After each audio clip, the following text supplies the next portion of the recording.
सपनों में ना कैलू जब से छोड़ के हमके गईलू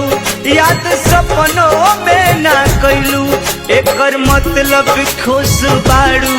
ससुरार में बस यतने बता दे गोरी कौन कमी ऐसन रहे हमारा प्यार में कौन कमी ऐसन रहे हमारा प्यार में।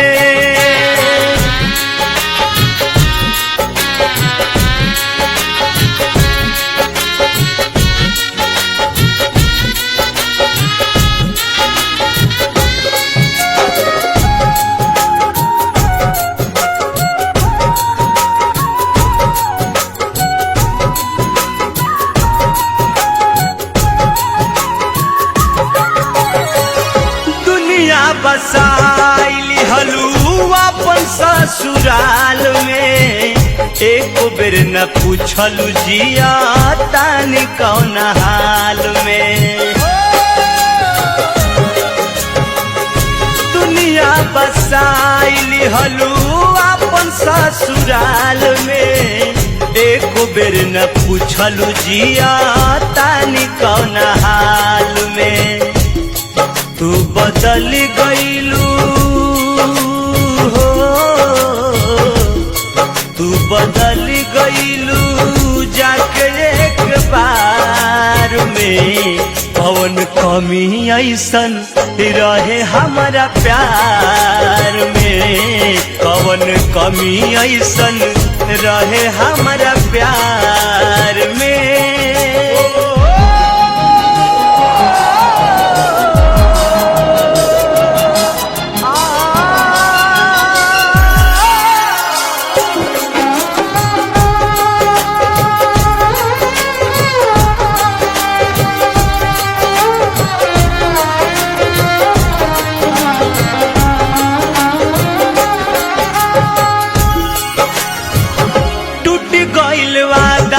कसम छूट गईल साथी हो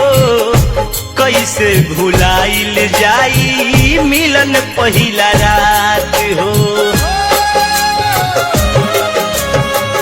कि टूट गईल वादा कसम छूट गईल साथी हो कैसे भुलाइल जाई मिलन पहिला रात हो कैलू सिंदूर दोसरे हाय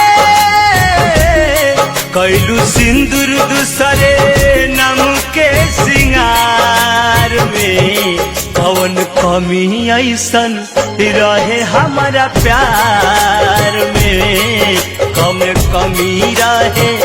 बोला हमारा प्यार में।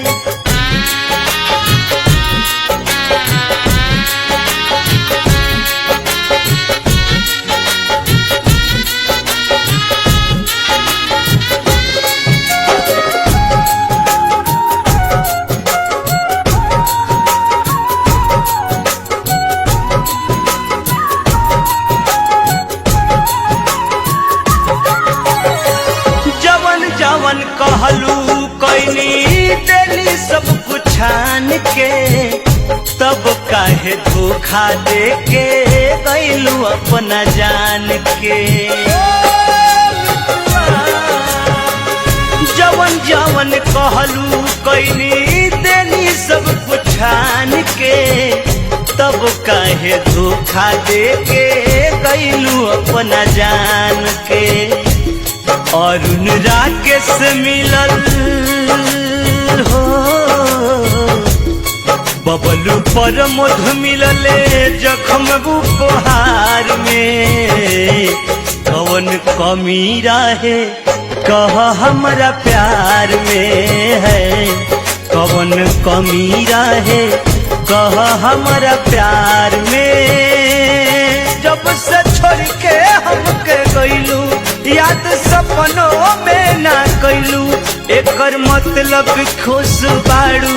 ससुरार में बस यतने